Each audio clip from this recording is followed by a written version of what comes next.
ಆ ಹೋಗಿ ಹೋಗಿ ರಾಹುಲ್ ಗಾಂಧಿ ಅಂತ ಪೆದ್ದ ಪಕ್ಷ ನಾಚಿಕೆಬೇಕು.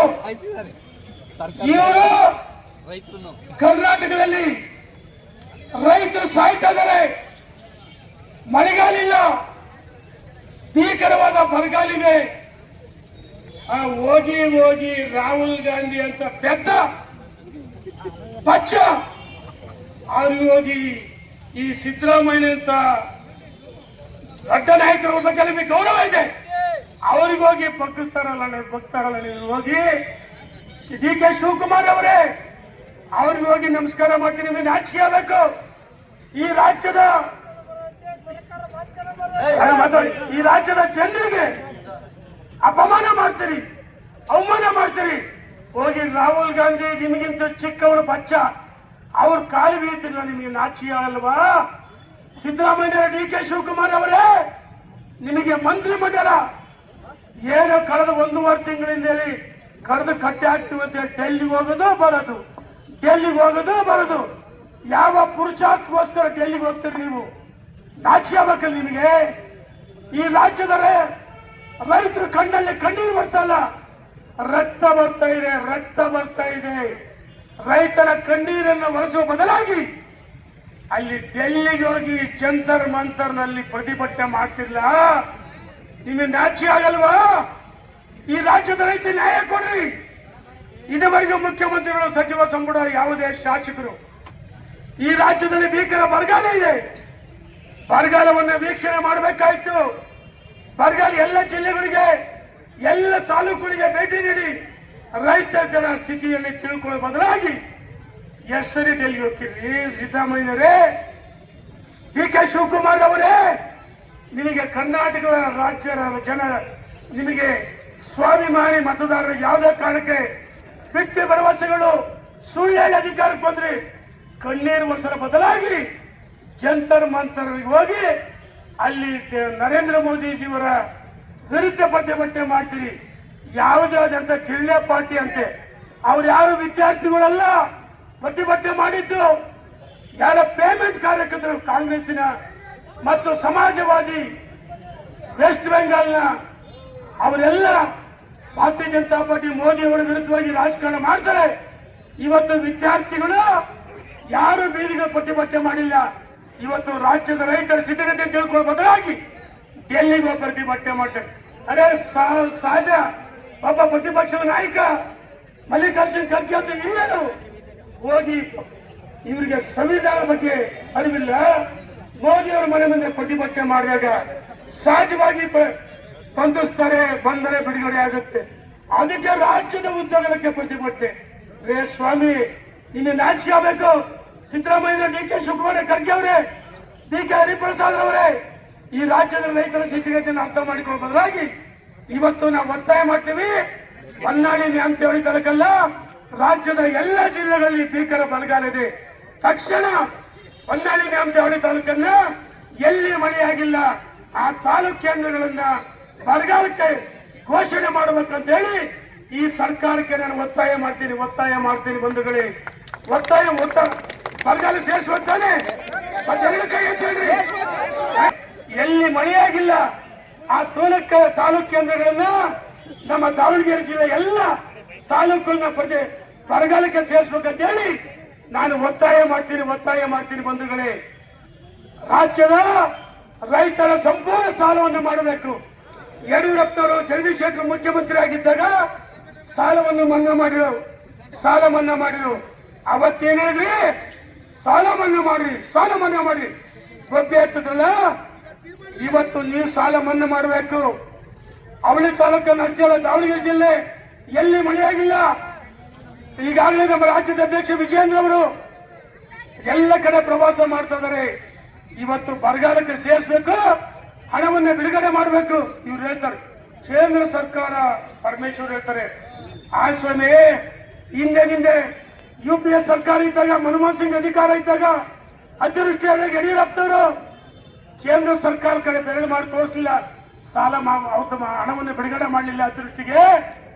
ಸಿದ್ದರಾಮಯ್ಯ, ಡಿ ಕೆ ಶಿವಕುಮಾರ್, ಖರ್ಗೆ ಅವರೇ, ಇವತ್ತು ಯಾಕೆ ನೀವು ರಾಜ್ಯದಲ್ಲಿ ಪ್ರವಾಸ ಮಾಡ್ರಿ, ಎಲ್ಲೆಲ್ಲಿ ಬರಗಾಲ ಇದೆ ಅದನ್ನು ಕೇಂದ್ರ ಸರ್ಕಾರಕ್ಕೆ ಮನವರಿಕೆ ಮಾಡಿಕೊಟ್ಟು ಪ್ರತಿಪಕ್ಷ ಜೊತೆಗೂಡಿ ಕೇಂದ್ರ ಸರ್ಕಾರಕ್ಕೆ ನಿಯೋಗ ಹೋಗೋದ್ರ ಬದಲಾಗಿ ಬೆಂಗಳೂರಿನ ವಿಧಾನಸೌಧ ಕಚೇರಿ ಕುಳಿತು ಕೇಂದ್ರ ಸರ್ಕಾರ ಕಡೆ ಬೆರಳು ಮಾಡಿ ತೋರಿಸ್ತಾರೆ. ನಾವು ಈ ಸರ್ಕಾರಕ್ಕೆ ಚೀಮಾರಿ ಹಾಕ್ತೀವಿ. ತಕ್ಷಣ ಬರಗಾಲ ಸೇರಿಸಬೇಕು, ರೈತನ ಸಂಪೂರ್ಣ ಸಾಲವನ್ನ ಮನ್ನಾ ಮಾಡ್ಬೇಕಂತ ಹೇಳಿ ಇವತ್ತು ಹೊನ್ನಾಳಿ ಅಂತ ತಾಲೂಕಿಗೆ ಜಾತಿ ಸಂಪೂರ್ಣವಾಗಿ ಅನುಮೋದನೆ ಮಾಡಿ ಎರಡು ಕೈ ಎತ್ತಿ ಬರಗಾಲ ಸೇರಿಸಿದ ಸಾಲ ಧಿಕ್ಕಾರ ಧಿಕ್ಕಾರ. ಇದ್ರ ಜೊತೆಗೆ ಅಲ್ಲದೆ ನಾನು ಎಲ್ಲ ಕಡೆ ಪ್ರವಾಸ ಮಾಡಿದಾಗ ಕೆರೆ ತುಂಬಿಸ್ತಕ್ಕಂಥ ಯೋಜನೆ ಇದು ಕಾಂಗ್ರೆಸ್ ಸರ್ಕಾರದ್ದಲ್ಲ, ಭಾರತೀಯ ಜನತಾ ಪಾರ್ಟಿ ಸರ್ಕಾರದ್ದು. 519 ಕೋಟಿ ಕೆರೆ ತುಂಬಿಸ್ತಕ್ಕೆ ನಮ್ದೇ ಸರ್ಕಾರದಲ್ಲಿ ನಾವು 519 ಕೋಟಿ ಮಂಜೂರು ಮಾಡಿದ್ವಿ. ನನ್ನನ್ನು ಮಂತ್ರಿ ಮಾಡ್ಬೇಕಂತ ಯಡಿಯೂರಪ್ಪನವ್ರು ಕೇಳಿದ್ವಿ. ಯಡಿಯೂರಪ್ಪನವರು ಮಂತ್ರಿ ಮಾಡಕ್ಕಾಗಲ್ಲ ಅಂತ ಹೇಳಿದ್ರು.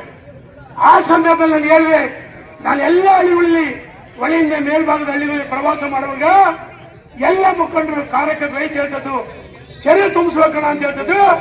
2018 ಚುನಾವಣೆಯಲ್ಲಿ ನಾನು ಭರವಸೆಯನ್ನು ಕೊಟ್ಟಿದ್ದೆ, ಕೆರೆ ತುಂಬಿಸಕ್ಕೆ 519 ಕೋಟಿ ನಾನು ಸಚಿವ ಸ್ಥಾನವನ್ನು ತ್ಯಾಗ ಮಾಡಿ ನಾನು ಭಗವಂತನ ಸಾಕ್ಷಿ ಮೇಲೆ ಪ್ರಮಾಣ ಮಾಡಿ ಹೇಳ್ತೀನಿ, ಸಚಿವ ಸ್ಥಾನ ನನಗೆ ಬೇಡ, ಕೊಡೋದ್ರ ಪರವಲ್ಲ.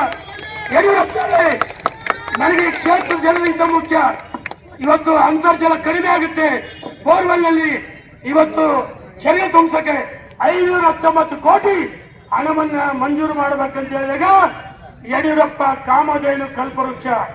ಯಡಿಯೂರಪ್ಪ ಈ ಕ್ಷೇತ್ರಕ್ಕೆ 5,500 ಕೋಟಿ ಸೇತುವೆ, ಆಸ್ಪತ್ರೆ, ಶಾಲಾ ಕಾಲೇಜು, ರಸ್ತೆಗಳು ಇವತ್ತು ದೊಡ್ಡ ದೊಡ್ಡ ಯೋಜನೆಗಳಾಗಿದ್ದು ಭಾರತೀಯ ಜನತಾ ಪಾರ್ಟಿ ಸರ್ಕಾರ ಅವಧಿಯಲ್ಲಿ ಮಂಜೂರಾಗಿದ್ದು. ಇವತ್ತು ನಾನು ಹೇಳ್ತೀನಿ, ಕೆರೆ ತುಂಬತಕ್ಕಂಥ ಯೋಜನೆ ಎಲ್ಲ ಹಳ್ಳಿಗಳಲ್ಲಿ ರೈತರು ಕೇಳ್ತಾ ಇದ್ದಾರೆ. ಇನ್ನು 15-20 ದಿವಸ ಒಂದು ಗಡುವು, 1 ತಿಂಗಳು ಗಡುವು ಕೊಡ್ತೀನಿ. ಯಾಕಂದ್ರೆ ನನಗೆ ಗೊತ್ತಿದೆ ಟೆಕ್ನಿಕಲ್ ಪಾಯಿಂಟ್. ಗುರುವಾದ ಹತ್ರ ಒಂದು ಸಣ್ಣ ಸಮಸ್ಯೆ ಇದೆ. ನಮ್ಮ ನ್ಯಾಯದೇವರು ಎಲ್ಲ ಇವ್ರು ಕೇಳ್ತಿದ್ರೆ, ಅಣ್ಣ ಯಾವಾಗ ನಾವು ಪ್ರವಾಸ ಮಾಡಿದಾಗ ಬೇಗುತ್ತಿ ಭಾಗ, ನ್ಯಾನ್ತಿ ಭಾಗ, ಆ ಕಡೆ ಕ್ಯಾಸಿಂಕೆರೆ ಭಾಗದಲ್ಲಿ ಗೋಣಿಗೆರೆ, ಹೊನ್ನೂರು ಹೊಟ್ಟಗಟ್ಟಿ, ಎಲ್ಲ ಆರ್ಕೆರೆ, ನರ್ಸಹಳ್ಳಿ, ಮಾಸ್ಟಿ, ತರ್ನಳ್ಳಿ, ಸಿಂಗೇರಿ, ನೇರ್ಲಗುಂಡಿ, ಹನುಮಳ್ಳಿ, ಎಲ್ಲೆಲ್ಲಿ ಅಂಕಲ ಭೂಮಿ ಇದಾವೆ ಎಲ್ಲ ಹಳ್ಳಿಗಳಲ್ಲಿ ಕೆರೆ ತುಂಬತಕ್ಕಂಥ ಯೋಜನೆ ಹಣವನ್ನ ಬಿಡುಗಡೆ ಮಾಡ್ಬೇಕಂತ ಹೇಳಿ ಬಿಡುಗಡೆ ಮಾಡಿಸಿದ್ವಿ. ಆ ಸಂದರ್ಭದಲ್ಲಿ ಏನಿದ್ರು ನಮ್ಮ ಕ್ಷೇತ್ರದ ಈಗಿನ ಶಾಸಕರು ಏನಿದ್ರು, ಇಲ್ಲ ರೇಣುಕಾಚಾರ್ಯ ಕಮಿಷನ್ ನೋಡಿಯಕ್ಕೆ ಪೈಪ್ ಲೈನ್ ಮಾಡಿಸಿದ್ದಾನೆ.